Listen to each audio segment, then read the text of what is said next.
It's been a week of news about the Angels, and it's kind of been like a down in the dumps kind of week of news for the Angels. So it's your turn to talk to us. It's Fan Mail Friday, so please cheer us up.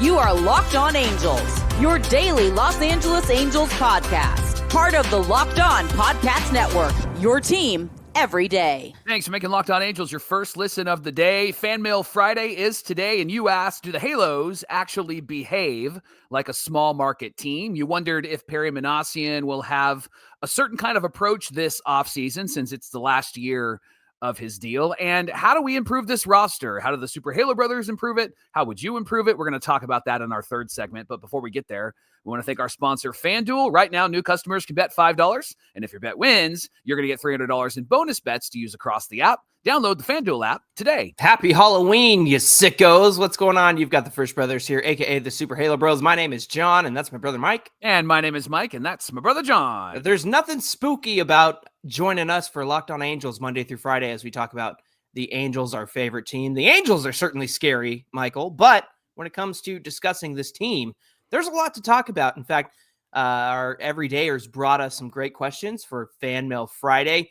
I'm interested to respond to this first one. Do the Angels act like a small market team? Read that question from Tony Pearson on YouTube. Hey, Tony Pearson on YouTube said, you guys can say the Angels act like a small market team, but their payroll is not small market. Outside of 2024, for the last 5 years, the Angels have spent the same or more than the Cubs, and the Cubs are not a small market team. Before we answer that question, and I'll kick it to you, John, I do need to say, when we made that comment on the show, we were just quoting what Sam Blum said about Artie Moreno. Now, we do have assumptions on how the Angels will approach things and our opinions, of course, but in response to what Tony was saying, I think he was responding to what we said about Sam Blum's quote. He said that they operate like a small market team, but it is a good question. So does the payroll being in one of the tops of baseball, does that show that the Angels don't act like a small market? What do you think, John? Yeah, let's remind everybody exactly what the small market, big market definition is. It's the media market that the team plays in. For example, the Angels, as much as we hate the name Los Angeles Angels, they play in the LA media market, right, Mike? Because where they're, well, I guess it's kind of silly because it's all on cable, but the fact is that the Angels are available to the greater LA media market, which includes Orange County, it includes San Bernardino County, Riverside County, all of that. So the LA media market is huge. In fact, it's the second largest in the nation behind the New York media market. Now, Chicago is third. I mentioned that because Tony's right. They are not a small market team in Chicago, and their spending has been about the same. San Diego, for example, is 28th in the nation in terms of media market. Now, here's our contention. Just because the payroll is up there for the Angels doesn't mean that they don't play small market. Yeah. It comes down to how much the team has allocated towards players on the payroll. In the Angels case, 46% of the Angels payroll this season went to 3 players, Trout, Rendon, and Kikuchi. They spent $206.075 million, right? So that's up there in terms of payroll and across baseball. But when you take a look around the rest of the league, especially some of these large market teams, they operate just a little bit different, don't they, Mike? Yeah, let's take a look at the Cubs for a minute. They had a $206 million payroll, a little higher than the Angels. 41% of their payroll went to 4 players, Dansby, Happ, Suzuki, and Tyone. And then what about like the Yankees, who are in the New York market, and they went over the luxury tax, by the way. Right. They had a $295 million payroll. 55% of their payroll went to 5 players, Judge, Cole, Rodon, Bellinger, and Stanton. And then let's talk about another team that kind of touched the luxury tax. It was the Blue Jays, $282 million. 57% of their payroll went to 5 players, Guerrero, Springer, Gossman, Bassett, and Bichette. And then let's talk about those Padres, Johnny, the 28th market in the country, the San Diego Padres.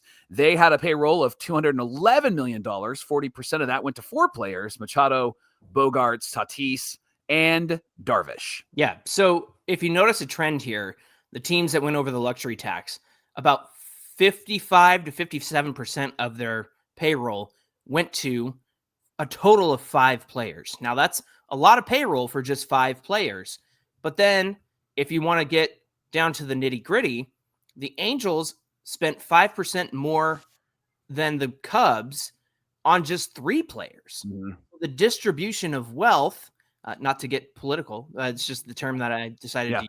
The distribution of wealth and the distribution of the dollars on the team went to just 3 players for the Angels, when Cubs were able to give 41%, 5% less of their payroll to 4 players.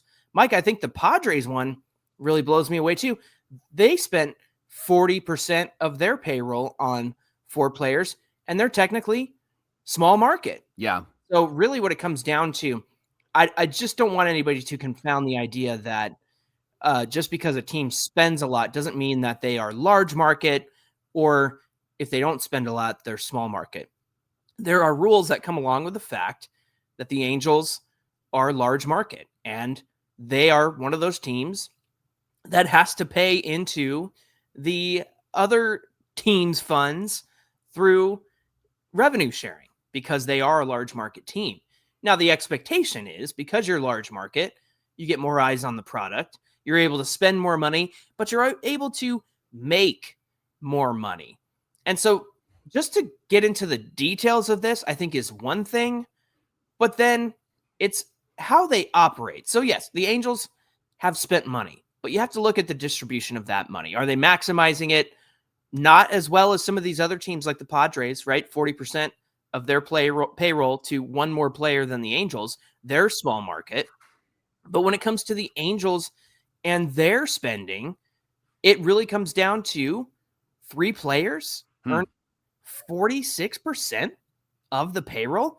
That's not maximizing who you have on this roster. And I think when you get into the nitty gritty like this, that's one thing. But the other side of it is how you operate as a business. And you and I have said the Angels are very fiscal, right? The fiscal year Angels. They want to operate year by year by year. And it's frustrating because you look at a team like the Padres who invest in good players. They spent about $5 million more than the Angels did, but they're packed out every night, Mike. They're packed out. They have the right players. They make money. The merch sales are through the roof. We talked about it already with the Dodgers and Shohei Ohtani's contract, essentially being paid back in the first year of his tenure with the Dodgers, right? So it's one thing to say, yeah, how they distribute the money on the payroll is one thing, but how they operate tells us something wholly different about how the Angels spend, right? Yeah, there's no trickle-down economics, if we're going to get political here. It doesn't trickle down and impact the entire team, right? It doesn't impact the entire team. It impacts one portion of the team or one position on the team. The Angels don't maximize their dollars very well, and that's why Perry Minassian has had to draft the way that he's had to draft so that he can bring up players that are cheap. The biggest tell for the Angels on if they do act like a major market team or not a major market team, I think will be this offseason, John, because 1 year of Perry Minassian, 1 year of Kurt Suzuki, and they're gonna push for the playoffs because they're the fiscal Angels. So what they do this offseason, I think, will be a big tell on if they think that they're a large market team or a small market team. I'm of the opinion that they do operate more small-minded because they want to have cheap players and they want to go to the bargain bin to bring in players that are going to benefit this team, or at least try to benefit this team. They try to have reclamation projects that come in, and they've been doing that for a really long time. And so that's why my opinion, being a longtime Angel fan, is they're behaving more like a small market than a large market team. It's interesting because in the 2000s, they behaved more like a large market team. And a lot of that had to do with the deal that they had with Fox. Now, I know that some of those TV deals have completely fallen apart, and so it makes sense why they might pull some resource back. But Artie was already pulling resource back long before they lost that resource. Artie was not allocating resource into the needs and necessary areas of the Angels. In fact, I would even argue that Gene Autry treated this team like a large market team because of the signings that he made with Reggie Jackson and other players, right? He brought in Rod Carew, right? And even signings like Gary Gaetti, who ended up being a flop for the Angels. Gary was great with the Twins and great with the Royals, just wasn't great with the Angels. That was a big move for the Angels in the early 90s. I remember that being a teenager, being a kid and watching that. So what this says about the Angels spending is that they don't allow their resource to really impact their entire organization. They only allocate resource to one or two, in this case, three positions. And even with Kikuchi, it wasn't huge what they gave Kikuchi. It wasn't big. It was a smaller deal that they gave Kurt Suzuki. And Kurt Suzuki is somebody that we love and we appreciate, but he's not somebody that is an ace. And they paid him what we believe would be Angels ace money. So no trickle down economics here, right? No sharing of the wealth or spreading of the wealth here with Artie Moreno. Yeah. So I think at the end of the day here, you just have to understand that with some of these teams, they're doing it right. When you look at the people that the Blue Jays have paid, Guerrero, homegrown, Bichette, homegrown, now Springer, Gossman, Bassett, they are not homegrown, but they're free agents that support the homegrown talent. You look at the Padres, who have homegrown talent, but 3 of the 4 guys that they've paid are not homegrown. They're free agents or trades and things like that. And I think what's important about that is what they do behind the scenes as well, which is develop and draft well and do all of those things well. The Padres are able to make all the trades that they make because they have the collateral in the young players that they can trade away, the top prospects that they can trade away, right? They got Mason Miller from the A's to help them with their playoff push because they had the top prospect in baseball or one of them at least, to get it done. And so at the end of the day, Mike, when the Angels say that I should say this, when we talk about the Angels being small market, it's one thing to talk about the payroll, but it's another thing to talk about how they handle their business. And it's unfortunate the way things have gone over the last couple of years. Because like you said, going back to the 2000s, they operated like a big market team and certainly had the influx and the cash and things to help them be good on the field. But they also had the young players behind them coming up and doing the things that got them to the postseason many, many times throughout the 2000s. You got your Weavers and your Santanas and your John Lackeys and all those guys. Funny, I mentioned how they're all pitchers, right?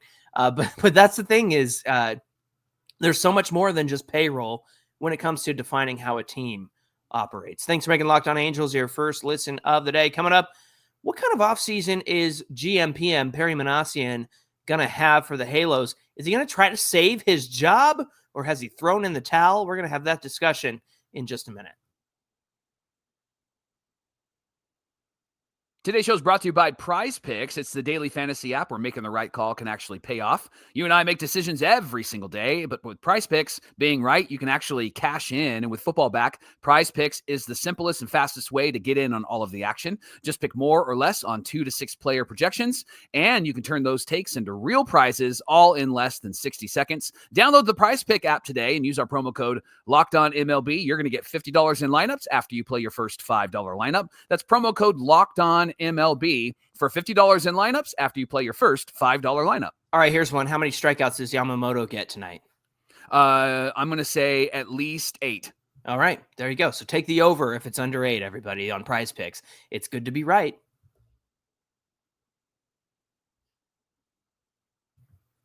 This is the Locked On Podcast Network, where it's your team every day. Thanks for making Locked On Angels your first listen of the day. Check us out wherever you listen to podcasts. Whether you're watching or listening, come on over to YouTube, find today's show, and get in the conversation by getting in the comments section. And while you're there, hit that like and subscribe button. It really helps us out. Hit us up on social media at Locked On Angels, at Super Halo Bros. We'd love to hear from you there as well.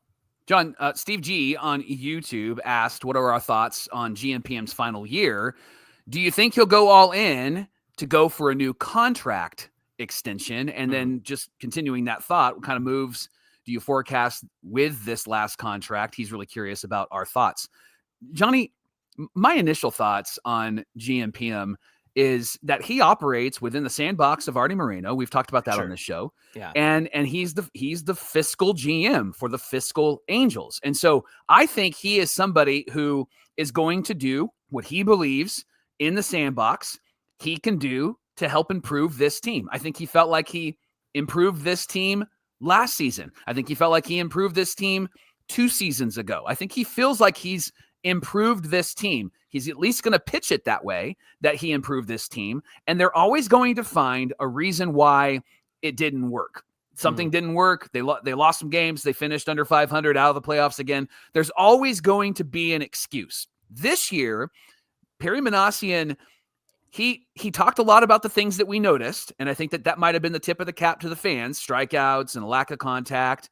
He mentioned consistency, but he also mentioned injuries again. And I think that injuries are a part of the game. That is true. But injuries don't impact your team in the way that they potentially could if you have depth. And that, I think, is what Perry Minassian has not done in his tenure as general manager of the Angels. He has not added depth. All he's done is found guys in the garbage bin. No offense to those guys, but he's found guys in the garbage bin. I think the best of the garbage he found last year was Chris Taylor, who ended up being a really good backup for this team, a veteran guy that could come through, play a lot of different positions. That, I think, is what Perry needs to prioritize. So when we talk about all in, I think that there's different definitions when we as fans talk about it versus what Perry talks about. But John, I think that what we'll see from Perry Minassian is I think we're going to see depth being a priority this offseason, because I think my gut tells me he's going to run this offseason similar to how he ran the offseason leading into 2024. They're going to give these young guys an opportunity. We're going to hear a conversation, mark my words, about how we don't need to go and get this pitcher or that pitcher, right? Because Reed Detmers is in the starting rotation, and it's like we signed a brand new pitcher. Right. We're going to hear that conversation from Perry or from Kurt or from somebody, I guarantee you, at some point in the offseason or in spring training. And so I think Perry is going to prioritize depth. That doesn't mean that he won't make some other signings. I also think that Perry is going to prioritize trades, and those trades are going to be to meet a couple of needs on this team. What are your thoughts, John? You know, I think they're drooling over the fact that Trey Savage did what he did against the Dodgers on Wednesday night, which was incredible. But he's also a 2024 draft pick. By the way, we drafted Christian Moore in front of you, Savage. Just want to point that out. But he's a 2024 draft pick, and I think they're drooling. They can't wait to have Tyler Bremner on this team. So when you said, oh, Reed Detmers, it's like having a whole new pitcher. It's like signing a new starter. They're going to do that with Bremner. I guarantee you he's going to compete for a spot, and we're going to be having that conversation in spring training. And I think that it's going to move quicker than Trey Savage, because Trey Savage only had 3 starts, right? He was in single A when he first started the season and worked his way up, and then had 3 starts in the regular season. John, he has more starts and more strikeouts and more innings in the postseason than he does in the regular season. I think the Angels are gonna start the clock. I think they're gonna try to speed things up with Tyler Bremner. Now, last update we got on him was from Sam Blum, who said that they shut him down because of shoulder stuff. Not that he's hurt or needs surgery. They just shut him down. So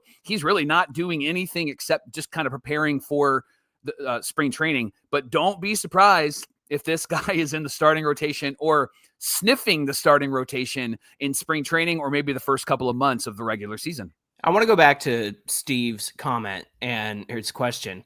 Like, if you're Perry Minassian, how do you save your job in this last season? What do you do? Because you have the constraints of Artie Moreno, you have the constraints of how you get to spend, you have the constraints of, oh, well, don't trade that guy. I like that guy, right? And I'm sure that a lot of that goes on in this organization. But Mike, sure. you brought something up that is really frustrating. When is it ever the Angels' fault? When is anything their fault? It's never. Yeah. It's excuses, it's injuries. What injuries? We lost a month of Trout, right? Yeah. Maybe Yohan Moncada, who's had an injury history, didn't play all the games he could have played.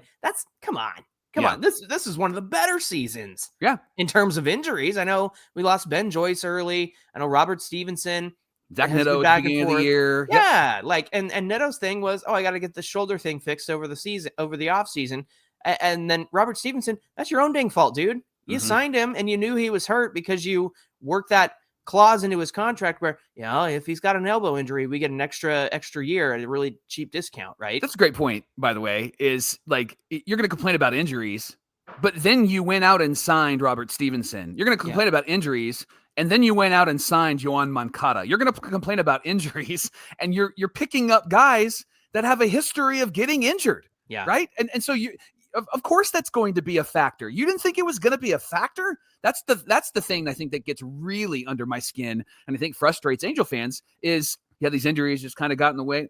Well, they haven't played a full season. Your star hasn't played a full season in years, right? He played the most games he played since 2019, and in 2019, he didn't play a full season then either. Yeah. And what was your plan if Trout was going to get hurt, right? You didn't have one. Yeah. And you've had to run Jorge Soler out to right field, and apparently he can't do that anymore because it's too rough on his knees, even though he did that for half the season with the Braves. But I've complained about that enough. But there's what's the plan? You don't have any depth. And so the reason why, and I know people get frustrated when we talk about trading Taylor Ward or trading this guy or trading this guy. There's no depth, guys. Like as much as the Luis Garcia for, Matthew Lugo and stuff like that was great. Was Lugo ready for the majors? I don't know. It didn't look like it to me. And that's the depth that you have to go to when you have an injury to Mike Trout, or when you have an injury to Jorge Soler or Joe Adell, right? That's who you go to. And is it good enough?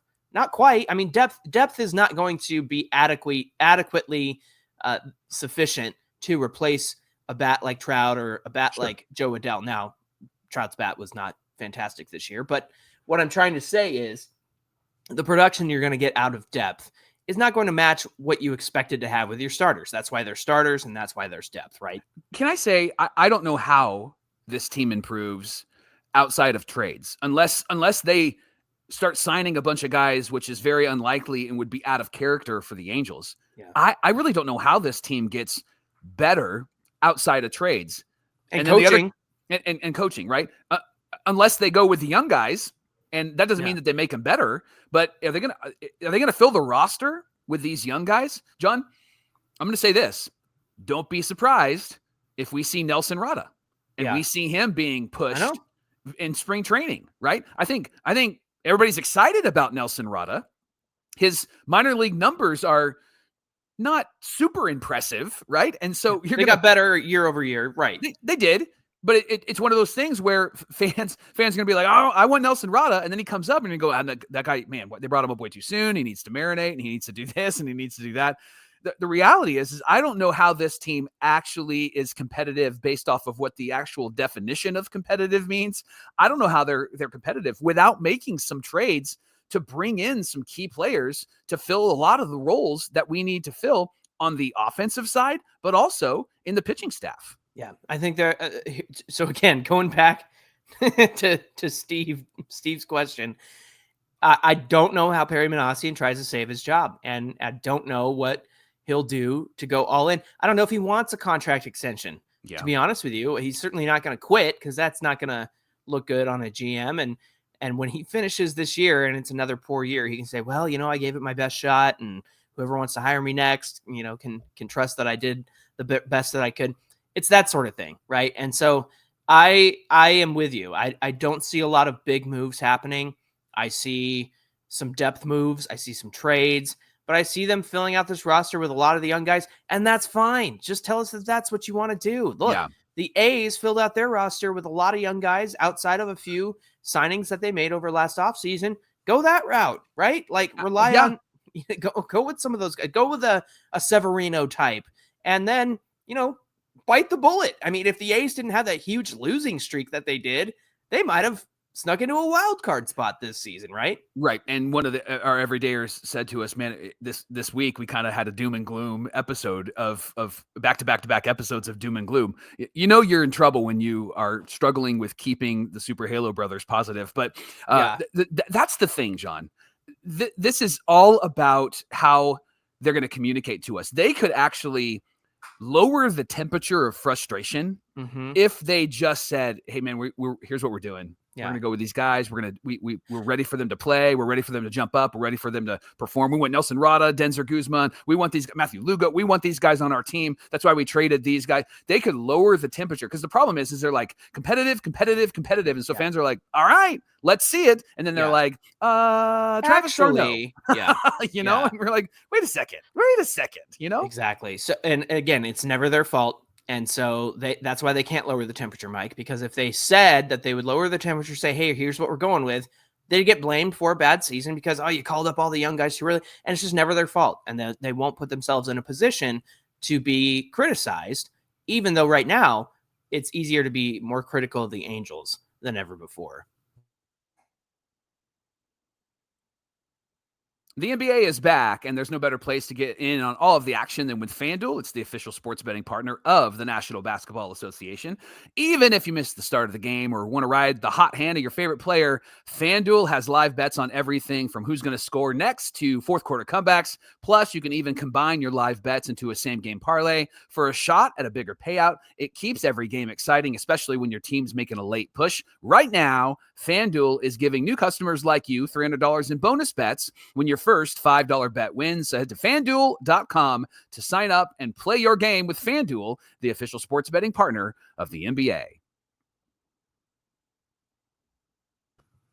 We got a couple rapid fire questions as we wrap up this spooky, scary Fan Mail Friday edition of Locked On Angels. We hope you have a great time, whatever you're doing for Halloween. Be safe. But before we get there, let's do a little rapid fire here, Mike. Joel Gons, 12, on Instagram said, with the start and finish we had, would big name players actually help us? Now, I want you to answer this, but I don't want you to give me any names. Yeah. I just want to know, would big name players actually help this team? What do you think? It's hard because with the free agent list, there isn't like the big guy or two or three big guys. They're all kind of B+ guys, or maybe some A- guys, but there isn't a guy that's huge and massive, right? That's my thing, though, is even if there were actual big names out there, would they actually help this team? What do you think? Man, I think you have to sign multiple. I think that you have to have a couple of starters. I think you need a really good ace type of starter, and I think you need a secondary type of starter. And then you add them in with a Soriano, Detmers, and Kikuchi. Then I think it gets a little bit more interesting. I think the Angels need a left-handed bat, and they need probably a left-handed bat at third base. I think that the Angels need a stronger offensive presence, maybe at the DH spot if Jorge Soler can't play or if Mike Trout is going to be in the outfield. I think that they need two bats, and I think they need two pitchers, and I think that they need to re-sign Kenley Jansen. I think that those are the things that if they're going to just spend, I think that that's what they need to prioritize. Yeah, and when you think about the fact that a big name player, with the way the Angels spend on their payroll, according to what we went over in segment 1, it's going to take more than one guy. Yeah. It can't just be one guy. They got to spread the wealth. And that leads to a year like where we had Gio Urshela and Hunter Renfroe. Like, you have to do a bunch of things on the field. It's like we're right back there again. Yeah. Where you have to address multiple needs, but then you can't spend as much money as the Padres. You know what I'm saying? Like, I think that's where the frustration lies. And that's why we say they operate small market, because you should be able to freely spend and go over the luxury tax. You should be able to freely spend and get everything that you need as long as a player says yes.